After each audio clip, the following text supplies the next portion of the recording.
নমস্কাৰ ছাৰবেদসকল। প্ৰধানমন্ত্ৰী মোদীয়ে কৰ্মচাৰীসকলক প্ৰশংসাৰে উপচাই পেলাইছে আৰু তেখেতৰ ভাষণত জনা গৈছে যে কৰ্মচাৰীসকলে অচিৰেই ভালেকেইটা তেওঁলোকৰ দৰমহা বৃদ্ধি সহকাৰে তেওঁলোকে সুখবৰ পাবলৈ সক্ষম হ'ব আৰু আমি আপোনালোকক পোনে পোনে সেয়া চাওক শুনাবলৈ ওলাইছোঁ। आपके 10 साल के हर सरकारी कर्मचारियों के पुरुषार्थ को मोहर लगी हुई है, इसलिए इस विजय के बड़े हकदार अगर कोई है तो आप लोग हैं। इस विजय के सच्चे हकदार कोई है तो भारत सरकार के हर कर्मचारी भी है कि जिन्होंने एक विजन के लिए अपने आप को खपा देने में कोई कमी नहीं रखी। प्रधानमंत्री महोदय কৰ্মচাৰীসকলক উদ্দেশ্যি তেওঁলোকৰ কাৰণে ভালেকেইটা শেহতীয়া গুৰুত্বপূৰ্ণ খবৰ লৈ আহিব।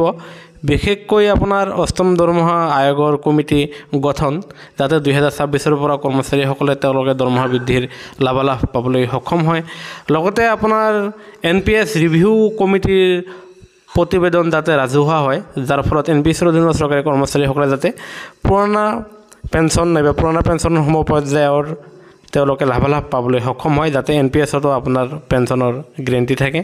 লগতে গ্ৰেজুইটি আৰু টাইম স্কেলৰ লাভালাভ পোৱাৰ লগতে আপোনাৰ সেনা বাহিনীত বিশেষকৈ ইয়াত চাব অগ্নিবীৰ আঁচনিক যি মাত্ৰ 5 বছৰৰ কাৰণে তেওঁলোকে চাকৰি এৰিবলগীয়া হয়, যাতে সেয়া নহয় আপোনাৰ অগ্নিবীৰ আঁচনিৰ দ্বাৰাই যাতে কৰ্মচাৰীসকলে আৰু বেছি উপকৃত হ'ব পাৰে, তেওঁলোকে বেছি দিন চাকৰি কৰিব পাৰে।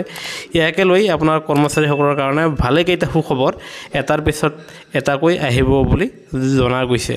সেয়েহে আপোনালোকে ছাৰবেদসকল দিনটোত বহুতো চেনেলৰ ভিডিঅ' চাই আৰু ছাবস্ক্ৰাইব কৰে, কিন্তু আপোনালোকে আমাৰ চেনেলটোৰ জৰিয়তে কেৱল চৰকাৰী কৰ্মচাৰী আৰু পেঞ্চনাৰৰ প্ৰতিটো শেহতীয়া খবৰ আপোনাৰ তথ্য সহকাৰে পাবলৈ সক্ষম হ'ব। আৰু আমাৰ এই চেনেলটো কৰ্মচাৰীসকলৰ পৰা প্ৰতিষ্ঠিত একমাত্ৰ চেনেল। সেয়েহে ভিডিঅ'টো নিশ্চয় এটা লাইক দি ছাবস্ক্ৰাইব কৰিবলৈ নাপাহৰিব, আনহাতে বন্ধুবৰ্গলৈ শ্বেয়াৰ কৰি আপোনাক উপকৃত কৰিব বুলি আশা ৰাখিলোঁ। ভিডিঅ'টো চোৱাৰ বাবে ধন্যবাদ। জয় অসম।